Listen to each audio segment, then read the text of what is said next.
Paul, I know that you swear a lot, so just hold the swearing a bit, please. At least during the recording.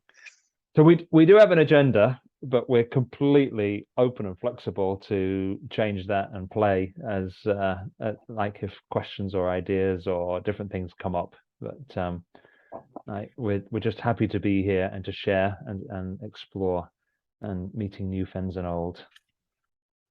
Tor, why don't you kick us off? Yeah, the whole intention, I think, with this, we were asked to join again. We had a seminar last year at the World Values Day, and we were asked to do this again. And remember that the whole theme for this year is the values and community. And we thought that, do we have anything specifically regarding community? And it became very quickly clear that what we are doing, what we are working with, growing as more cultures for a more sustainable culture, or for more sustainability, is actually what we are doing, and that has to do with community. And then you also have the definition of what is a community, and a community could be in your organization, it could also be outside your organization. And what we are going to talk about is very applicable for all those different dimensions. So so we have some. This is actually today is going to be a world first event, or what do you call it? Launch of a world event. We are launching our latest book called, and I feel like I talk like Richard Barrett, my latest book. Or that's my new book. My new book. That's not. We don't have any other books in our pipeline, but the one that we have now finally produced, growing a culture for sustainability. There is a pause there because it is about how we create more of a sustainability possibility to do things. Yeah. And so our intention today is really to share some of that thoughts and things that we have then produced and made available. We'll come back to that. And then also invite you, because the wisdom is in the crowd, is everybody. We all have experience, and we would like to initiate the conversation with our thoughts, and then invite you to co-create and share your views. So we hope to get this more of a dialogue rather than a presentation for a passively listen for the 1 hour. Yeah. Not hope, we will, for sure. One of the things we want to say is that the material that we produce, we put into the Creative Commons. So there's that little CC down at the bottom there. So our book, the assessments you took, all of that stuff, you are very welcome to take any of that, use it, rebrand it, redevelop it, create it in your own way. There's not enough time for us to feel that we have to hold on to things and claim ownership. Our desire is to get this work out in the world for you and anybody else to use. Of course, there are some parts which, so we reference Barrett Value Center in here. We don't own that material. And we make sure we reference that very clearly. But anything that comes from us, then please consider it to be yours, and you're very welcome to use it in any way that you want and redevelop it to fit with your brand, your style, your clients. So one of the key things that we are very keen on when we work is really this connection before content. And we have lots of experiences of when it comes to the fact that we are jumping too quickly into the content. So we don't want to do that. We would like to have a short but still good check-in, and inviting you all just by saying your name, which is now all written, but you say your name, where you are physically, so to speak, and then also what's alive in you today. That's the question. What's alive in you today? And I can kick it off to just give a frame of how much we are talking about. My name is Tor Eneroth, for those who doesn't know me. And I am working out of Gothenburg, Sweden at this moment. What's alive in me today? Well, first of all, I'm very excited about having the opportunity to talk about this with you. And I'm really looking forward to hearing your points of view and your learnings. That's what's alive in me. Rowan has just joined us as well. Okay, good. So who would like to go next? What about you, Ruth? I'm looking at the order now, so it's Yeah, so my name is Ruth Steinholtz. I live and work out of the UK, London. And what's alive in me is I'm really excited about this that you've produced, and thinking all kinds of ways that I can use it. So I'm really excited to hear more about it. lovely. Thank you, Ruth. Then we have Christine. Hi, so I'm based in Lebanon, and I've been working with the Value Center methodology since 2011. I am certified with them. So what is live in me today and bringing me here is my curiosity and hope, a curiosity to learn, and as we said, probably use a lot of what you're sharing, and thank you for that with my clients. And hopeful that people like us could really make this world more sustainable, like you said, Paul. Thank you. Thank you. Christine. Andrea. Well, I'm talking from Portugal, as I told before, and I'm here because I'm eager to connect, to make meaningful connections, to learn from your experience, to hear your perspectives, and maybe collaborate in what I can, and make part of a community, be part of a community of people interested in having a better world. Thank you, Andrea. Okay. Thank you. Paul, while you're still here, I know that you go to leave, but when you still here. I think I can be there until the end of the session, unless it's going to be more than 4 hours. No, it will be the hour.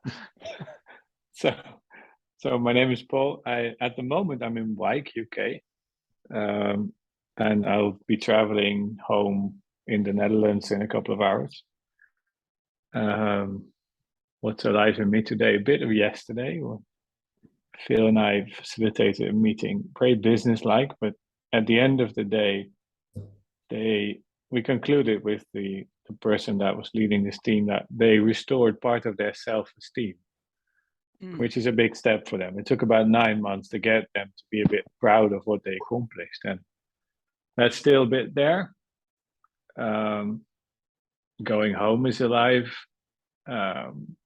Curious as to what's going to happen here.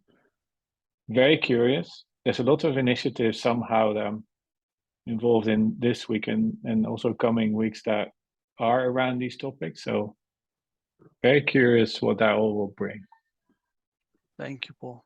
Thank you. Rowan, I can't see you, but it looks like you are there. And can you hear us? Hi, yes, good morning or good afternoon, depending on what time zone you're in.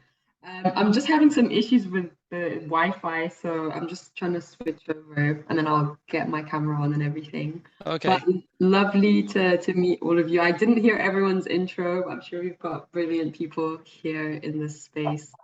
Just a little bit about me. My name is Rawan. I'm a psychologist and a Barrett's Value Center certified assessor.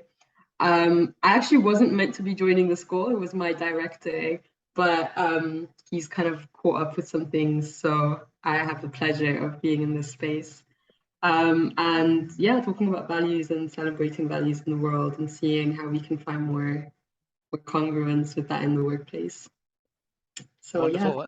And where are you? You are in UK or? Yes, I am. I'm based in London. Yeah, I was kind of picking up the accent, but I wasn't sure. I couldn't be too judgmental.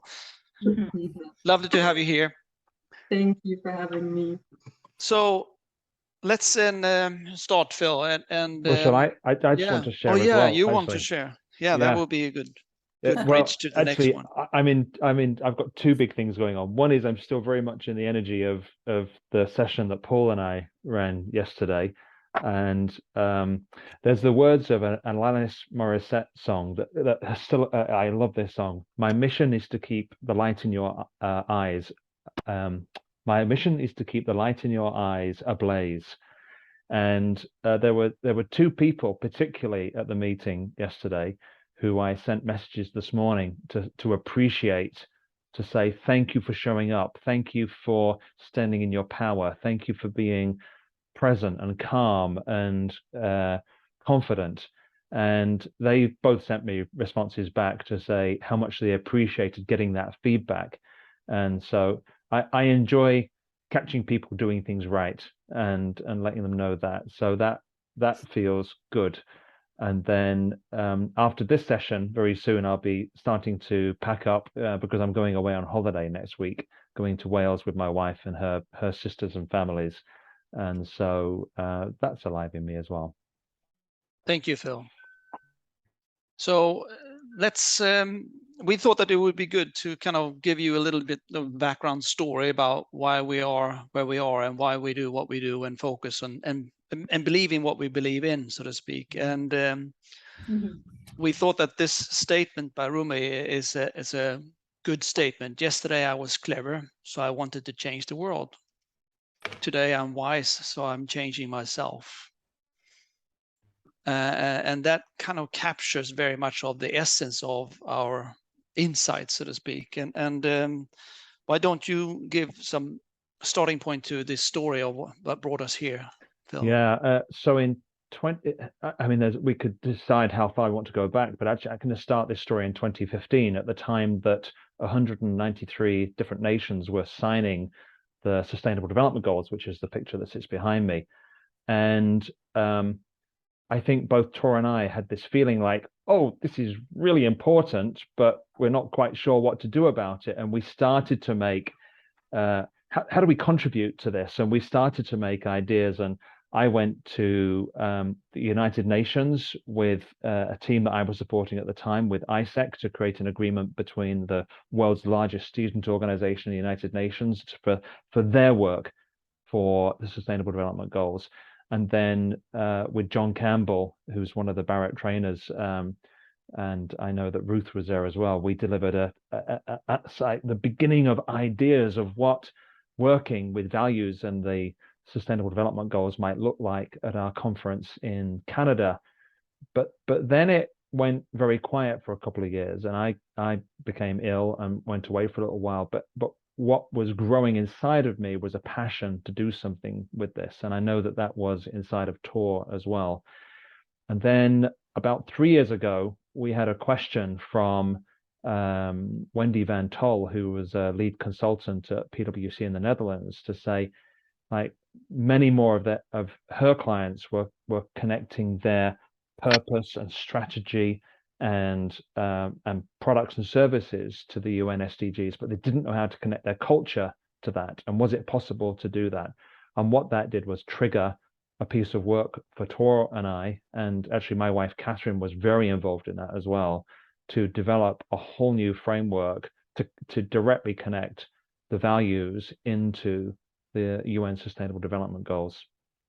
But we also, at the same time, or during this journey, started to realize how important that inner work is to make this happen. And values is actually within us. It's not something on the walls or in a piece of paper. It's more of how do we live this, so to speak. And that was growing very strongly as we worked at Barrett Value Center. And we realized that our calling was more to focus on sustainability and well-being. And we had a lot of experiences in the work that we have done with clients with the purpose of creating a better culture, but we can very much use that knowledge or benefit from that knowledge and experience to make a difference in the world. And we also realized that it's very much, at least in the beginning, the sustainability goals were very much out, big goals for creating a sustainable world outside, but what about my organization? So that bridge of understanding, what does it mean for us as an organization, and what does it mean for me as an individual, and how is that all connected? And during that process, we became very clear that we have quite something very important here that we would like to spend more of our time. So we decided to leave Barrett Value Center and start Amcara. And by the way, Amcara is a shortening of the Gaelic expression Anam Cara. Anam, soul, Cara, friend. So it's soul friend. So we have just made that a little shorter because we believe in order to be able to really fully give back and contribute and take action on this more very challenging and difficult challenges that we are facing in the world, we have to create close and open and fearless relationships, so to speak. One last thing on this picture.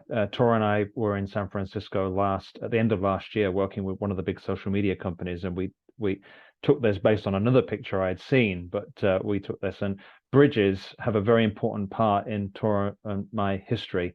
I would say that the walk that we took probably 18 years ago across Sydney Harbour Bridge together at night was a very special moment in Tora and I bonding and becoming friends at that time. That brings us into the whole purpose of our organization, and this is more of for you to understand what's important to us and what we focus on, and for us, our vision that we are having as an overall star, so to speak, is well-being for all life.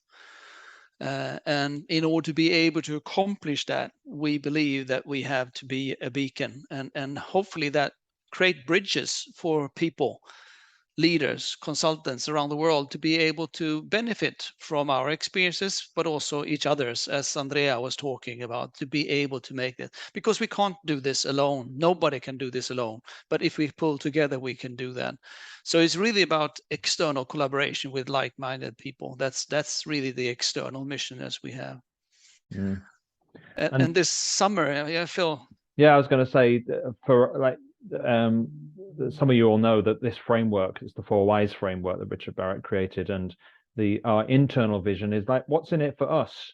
And contentment, well-being, and peace. That's what we're the practices that we have and what we're looking to attain. And then last year, when Tora and I were together, I asked a question: what's our goal? What's the big thing that we want to achieve in the world? And we were looking at how many do we want to do this many millions of people, or this, and then after a whole day of exploring, we came down to our internal goal is to be, and that's it. So then coming to I would say maybe the essence of, or if we were to show only one picture, it's going to be this one, and it's a built-up picture. It's not this picture as it is right now. It will be a built-up. Would you like to take the journey, or should I do that, Phil? You go, Tor. Okay, so this image here with the bee on a flower is actually a very good expression of how we are all connected, how we are depending on each other. And if we then bring in the world as one of the images, and we are all, I mean, like the bee and the flower are dependent that there is an earth to live and breathe on, so to speak. The earth is also, or we as a group of people are dependent. I'll see if I can get that to work. I can't get that. Also dependent on the people on the earth. And the groups of individuals who are living here and breathing and feeding out of the earth. A team or an organization or any group of human beings. Exactly. And in order for that to feed and be, we are also then depending on the individual in those, specifically the leaders. And it's not always the former leader, but the leader of the group, so to speak, and what kind of directions and understanding and consciousness that they are having. And this comes into the essence of our work, so to speak, how we work with groups and how we work with individuals in their consciousness, their values, and their belief system. And because that leader on the left-hand side is you, and it's me, but it's also Liz Truss and Boris Johnson and Vladimir Putin and Trump. And so we need to, these are real people here, and the degree to which they're doing their own inner work and addressing their own inner challenges then has the impact that we're looking for. So for now, the foundation to create a sustainable group of people, it's the sustainability of the individuals. And leaders has a bigger impact because they have an impact and a possibility for that group to feel more safe and able to, take on challenges and deal with difficulties.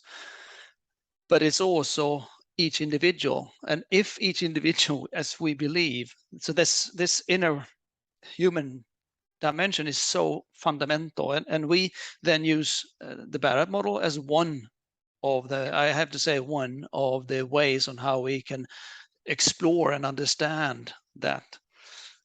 Inner development has 3 dimensions for us. Phil, I think it could be good to say that we think that majority of your psychological evolutionary model or understanding of yourself is 1 dimension. Equanimity, meaning that you are able to take care of ups and downs and things are happening in the world, is another dimension. That is the inner work that you have, because that could, bring up and give you a fear-driven behavior that you are not aware of, that causes of some reason. And the third thing is your identity. How do you identify yourself in the world? Is it your close family or just your space, or is it bigger? And depending on that identity, you're also going to make decisions that has an impact on the collective and on the world. And if we then take this 1 step further, of course, then the foundation to create a sustainable society and support the world and the United Nations goals is the best expression of the needs of humanity today. You need to have sustainable organizations. So this whole connection is the essence of how we look upon this. And here's where we as consultants and leaders are able to influence this and help individuals and organizations to become more sustainable and thereby create a more sustainable world. So we'd like to pause here and get your reflections on this image, because as we said, if we only had 1 image of our work, it would be this one here. And so we just want your thoughts, your reflections, what this means to you.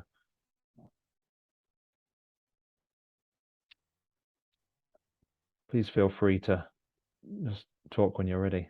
The only thing I would say, I think it makes a lot of sense. The only thing I would say is that I don't like the fact that the Sustainable Development Goal thing is covering up the B, if that makes sense.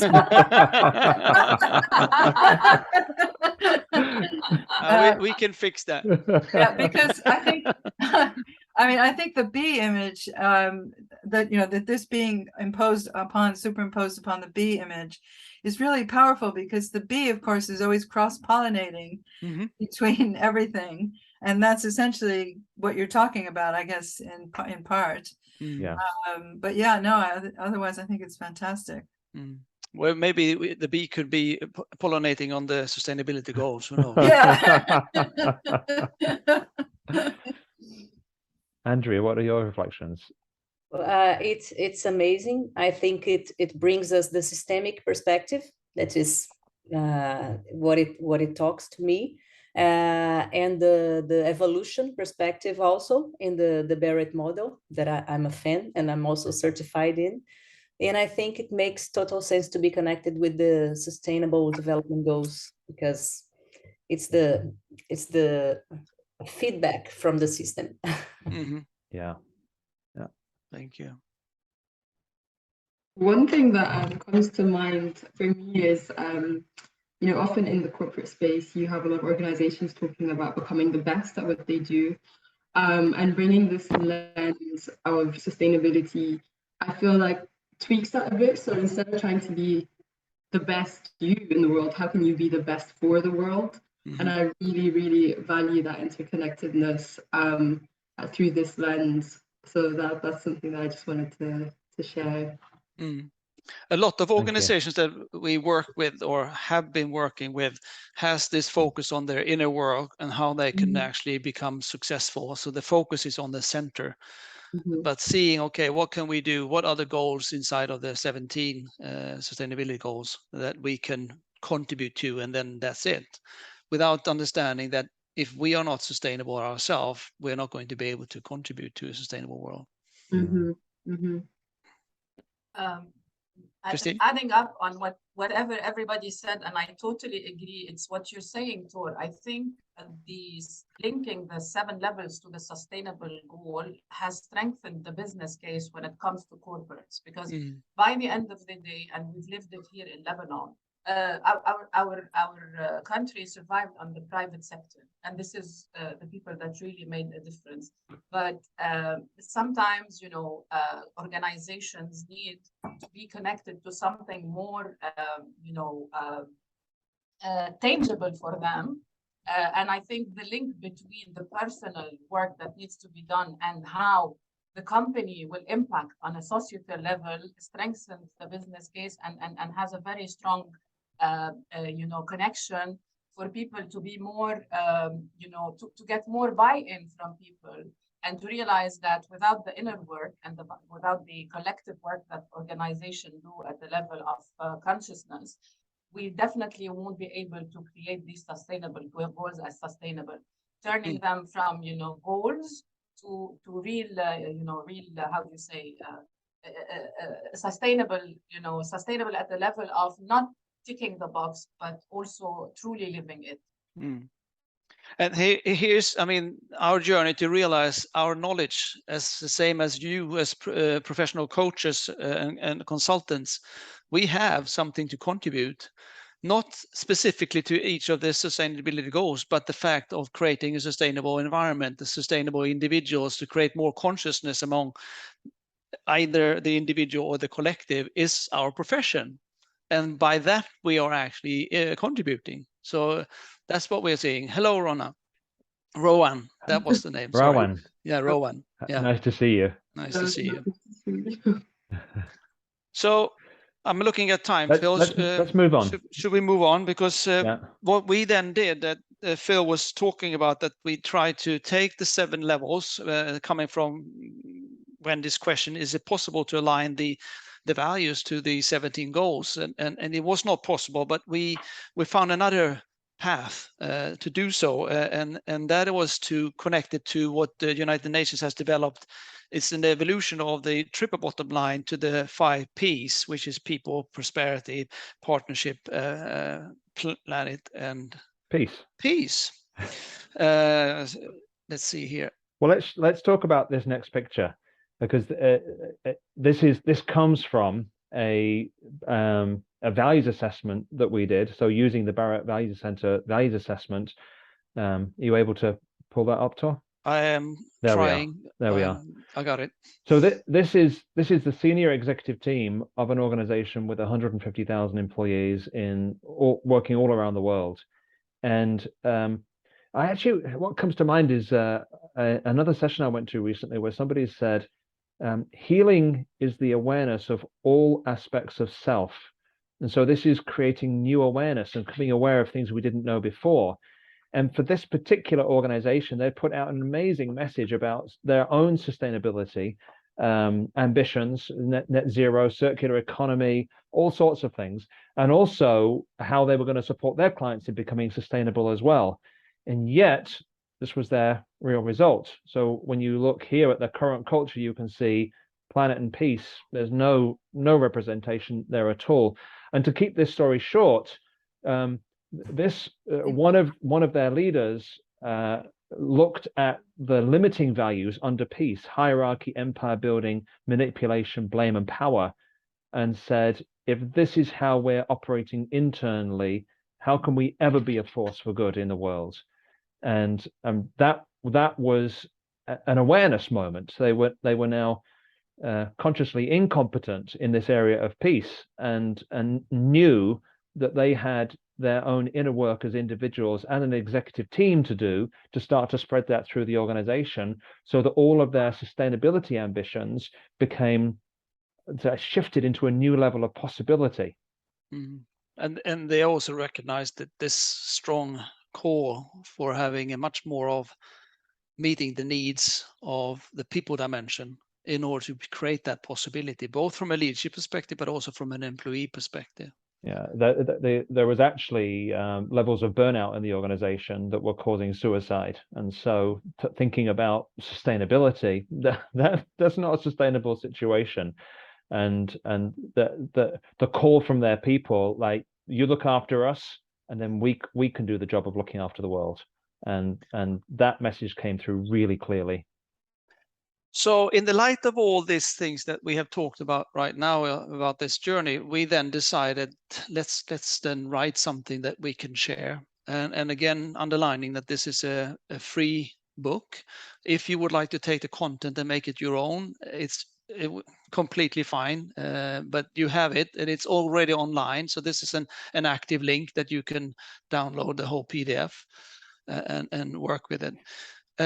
Just a few things, and I think Phil, it's better that you talk about this because it's more difficult for me to talk about my own daughter. Well, actually, this is Tor's daughter, Clara, and she's a graphic designer.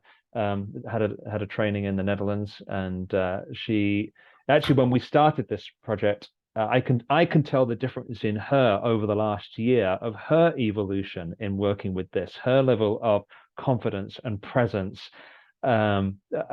She is transformed through this, and I'm totally grateful. And all of the hand-drawn images in there are also Clara's as well.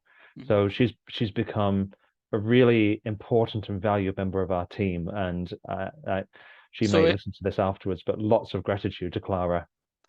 So she made our work, so to speak, be presented in a more attractive way. And if you like it, you let us know, and we let that know. Go back to Clara. So we thought that we would just give you now, because this is not a long, very lengthy book. It's more of an initiator. And the target group is, of course, consultants, but it's mainly for leaders who are on the edge of understanding that I have to do something, but how can I? And it's not going into the depth. It's more of kind of giving you a good picture. And just to give you some thoughts around what that content is all about is, first of all, trying to exemplify with the story how the individual could actually have an impact on the possibility of creating a sustainable world. So we start with the story and the connections to the sustainability goals and how culture has a huge impact on that.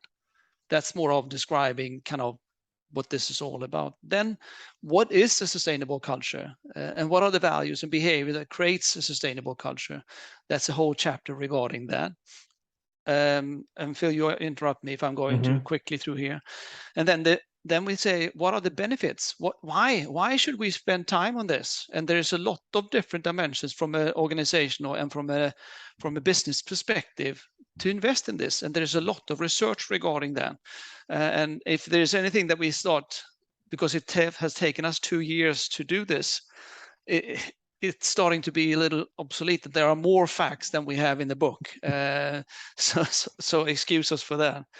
But we thought that this was the whole intention, is to make it possible for leaders and also consultants to see, yes, it is possible to connect these dimensions of consciousness, values, and culture to create more sustainable world. So then the connection to how important it is to create your purpose, overall purpose to the sustainability work, and how that drives the initiatives and the decisions in the organization. Then how you measure, here comes then a description of how you can use then the Barrett sustainability report, how that is being done in a high level. And then the last chapter, then growing your sustainability, is really about what are the principles, the dynamics, and also that inner work that needs to be done. Not in a very detailed, this is bump, but that gives you a feel for some of the things that we have learned that is important in order to create that shift, so to speak, that transformation towards more of a sustainable world. Phil, anything? Yeah, we're going to close this session with the conclusion, because the conclusion of the book is a poem that we found that felt so perfect. So we thought we would share that. But I think it might be nice just to share the story that's at the beginning. And the story is one we wrote about the chief executive of an investment firm who was really concerned about the profits of the firm. And the firm had recently put out a new purpose statement to say that we're going to support well-being by caring for our clients' funds. And it turned out that this firm was investing in military and arms stocks, and many of their employees got really upset. How can we say that we're creating well-being by caring for our these funds and be investing in war?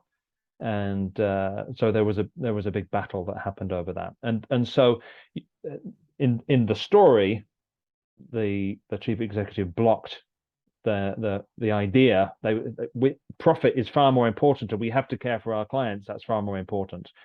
And so you can see that individual decisions and the fears of individuals and their ability or inability to stand in integrity around the statements they're making has an impact can be on huge levels, like investing in war and the impact that comes from the death and the destruction and the trauma that comes out of that as well. Yeah. So, I mean, to capture what Will O'Brien, I think this is a well-known and for many of you known statement. The most important factor of any intervention is the interior state of the intervener.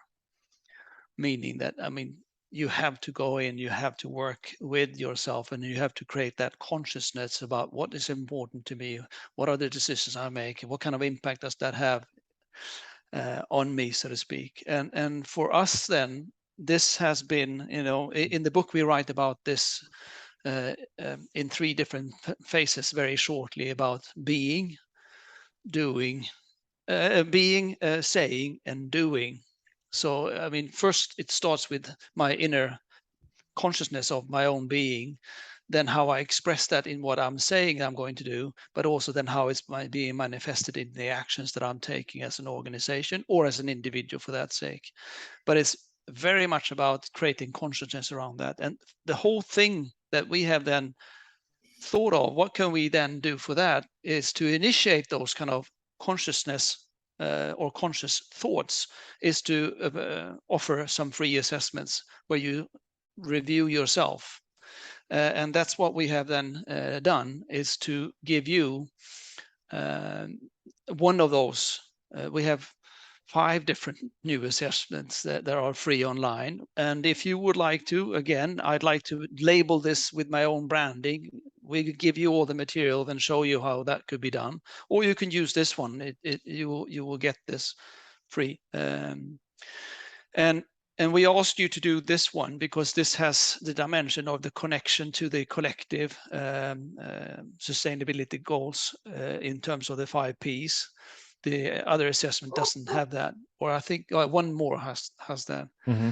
But we thought that when you have this and are able to look at your own result, and I don't know if you've been thinking about your own organization, maybe you have, or you've been thinking about a client's organization, it doesn't really matter. This is more to test, and we don't want to talk about your individual result. It's more of your reflection about, because this is made to make it possible for you to utilize this in your conversation with the leader, to start your conversation, to initiate and create interest and expand.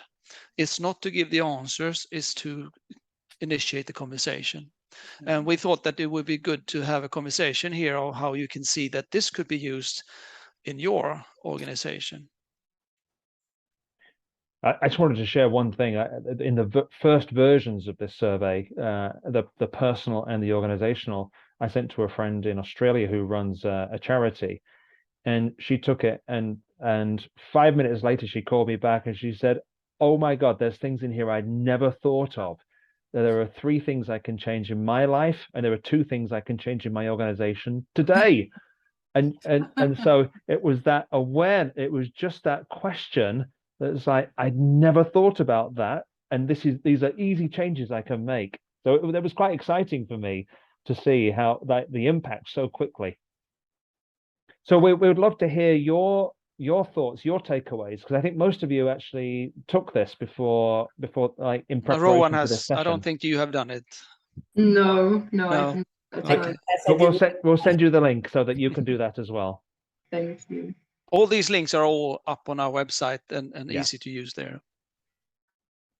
But again, what has been your reflections and thoughts, pushbacks, ideas? So I thought, I mean, this is amazing. I'm just, this almost made me cry because.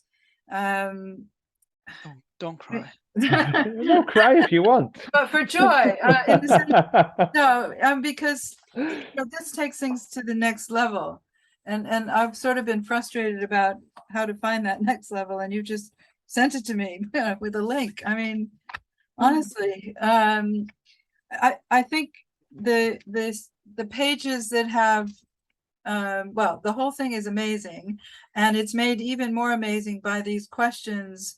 And actually, how people can work through, these kind of pages to help people reflect. I was having a conversation yesterday with a client talking about how difficult it is to get people these days to think and reflect. Because if you just ask them to sit down and do that, especially if they're in operational roles, they're just, their whole lives are reacting and scrolling, and whereas this gives them a frame, gives us a frame, I think, to do some of that reflecting in an active way.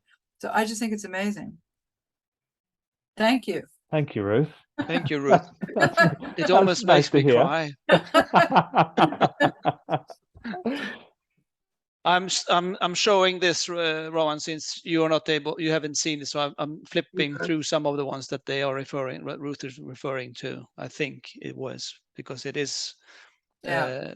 These are then organizing the questions according to the 5 Ps, which you can then, of course, then see what are the things that we can celebrate because you have strength, but there are also things that you might want to improve or change and do differently. And we are not saying that you should go through all these because it's one for each of the levels.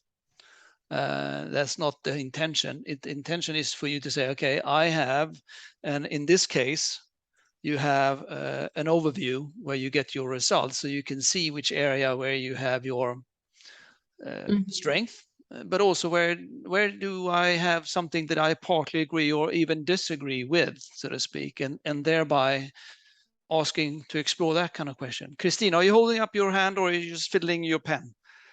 No, I'm fiddling with my pen, but I second Ruth a lot on what she said. And again, it has the same power of the 7 levels when it comes to looking at the real issues where, you know, dysfunction is taking place rather than just tackling it at the surface. So thank you so much. Very powerful. And since we are all very familiar with how you work with values and how values is an expression of our needs and a kind of a gateway to open up the conversation and go deeper, we have then at the end a kind of a general picture of values, and you can see it says values, behaviors, and fears. And this is something that we have learned, Phil and I, when we have worked with the inner development goals, which is actually not bringing up the fears dimension that much. But we have found that if you're asked to, what are the things that might hold you back? It's actually a very good way to start to talk about what could be the reason for why you are holding that back. So that's why we are saying values, behaviors, and fears, so that you are able to kind of say that. Now, with your experience that you would know that being liked or power could be a fear-driven thing that may not be aware of as an individual, but you as a coach have that knowledge. There's another thing, Tor. This page that's levels of cultural sustainability and well-being, where you actually talk about concerns, fears, and feelings that might emerge if this level is unfulfilled, and you go into levels 5, 6, and 7, therefore acknowledging that there could be fears that arise in those levels. Whereas with the 7 levels model, of course, we're saying there are no potentially limiting values at those levels. But okay, maybe there aren't, but exactly the point is, if those levels are not fulfilled, there can be feelings that are difficult, difficult feelings. Exactly, and because it's a lack of a need or a lack of a desire that is showing up. Yeah. And actually, Now, just to give proper, we like to appreciate people that we're learning from. And actually, in one of the books Richard had written some of that stuff, and we've like to explore what those fears emerging might be at the higher levels. And also, Paul, who's now left the call, has been doing some work looking at that as well. So we're standing on the shoulders of giants for that. I think that you realize Sorry, I have a question. Wouldn't the higher level fears be reflections of the lower levels that has not been dealt with, or it would be, because I haven't seen this at work, so I don't know. If you could tell me, that would be very interesting, because it's a reflection of what we haven't dealt with or carried with us.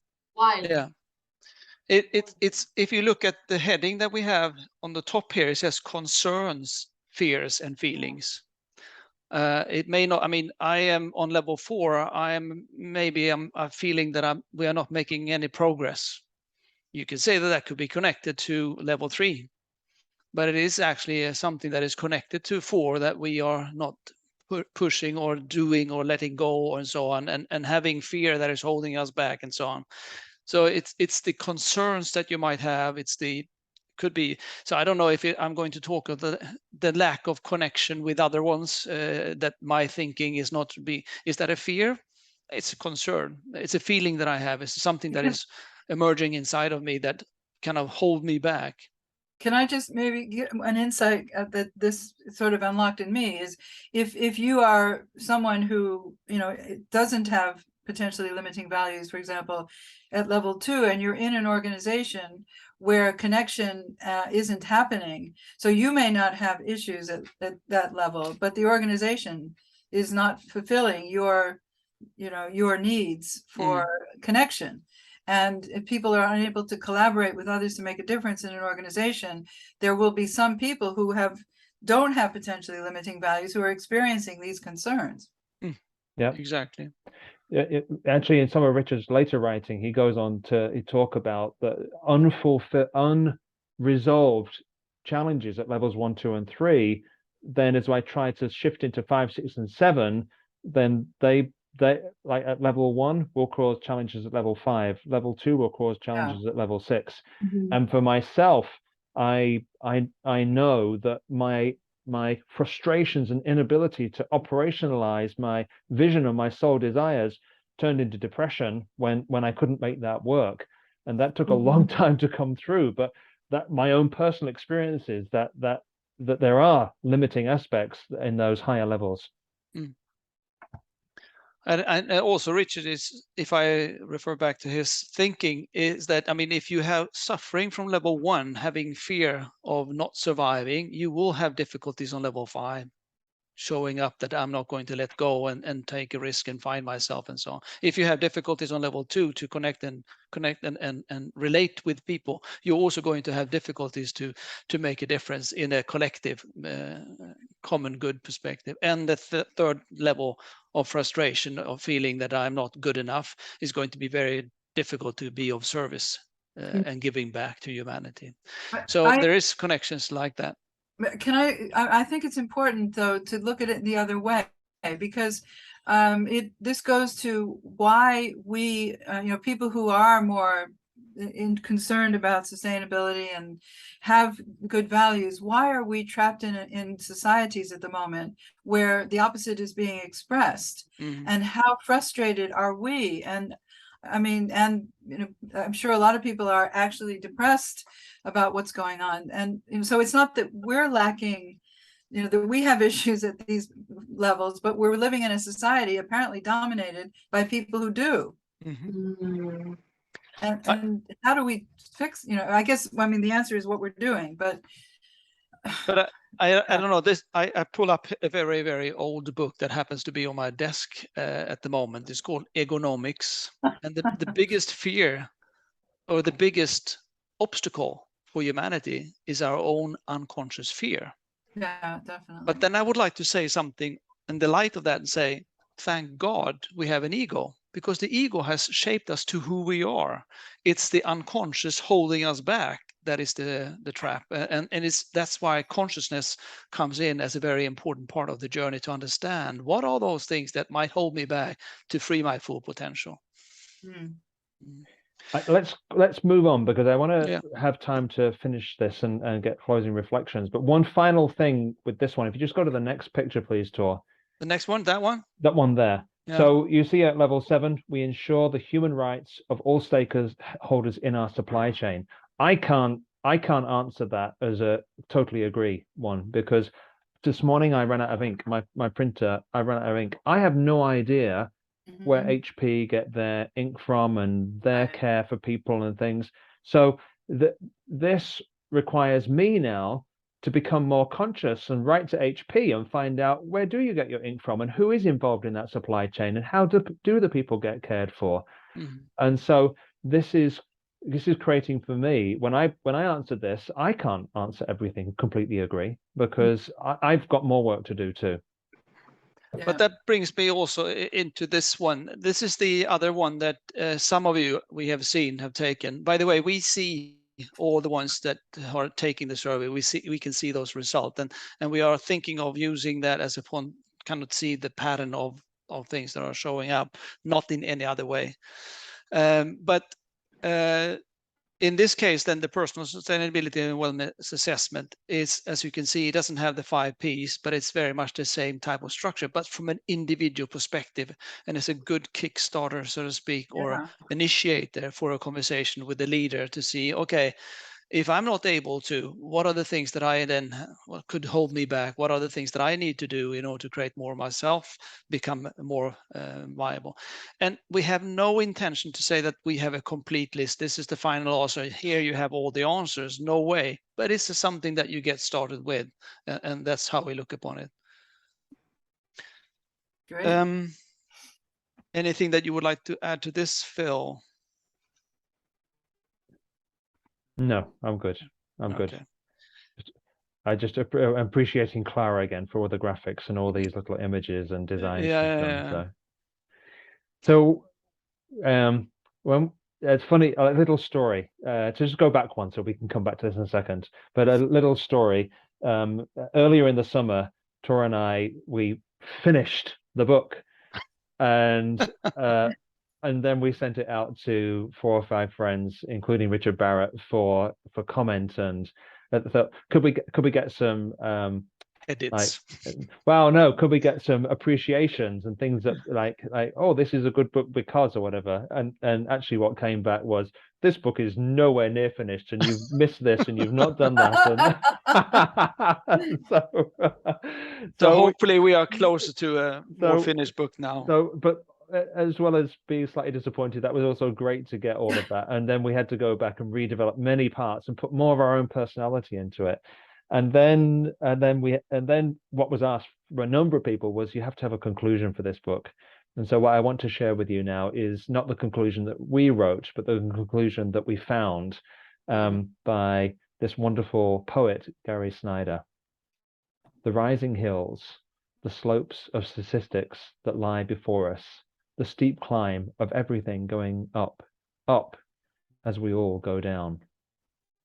In the next century, or the one beyond that, they say, are valleys, pastures, where we can meet there in peace, if we make it. To climb those coming crests, one word to you and to your children: stay together, learn the flowers, go light. Stay together, learn the flowers, go light. And that for us felt like the perfect conclusion. Stay together. It really is about how we, as we saw with the bee, it really is about how we operate together. Learn the flowers, become aware of this world, and go light. So we would love any closing thoughts and reflections as we finish today. Thank you for sharing all of your work, all of your experience, this amazing work. One word comes to my mind now, it's wisdom. I think it's something that emerged here in my thinkings, in my reflection. Thank you, Andrea. Thank you. Thank you. I can't wait to read it all. Yes. Do you know where to go to get it? If you go to the website, Amcara.life website, the first link says resources, and it's the first book on there. Okay, thank you. You'll see it. And it's life, not com. Amcara.life. Yeah. Life. Amcara.life. But you see, even that small detail, just .life and .com, is really speaks to the ethos of what you guys are doing at Amcara. So yeah, it's an honor to receive this, and thank you for the gifts that you put out in the world.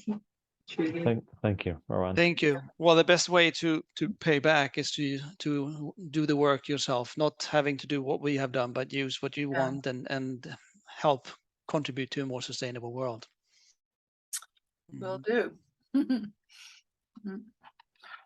Good. You make the world you make the world more hopeful, and definitely through connecting with people like the ones present on the course. So yeah, this is how I feel.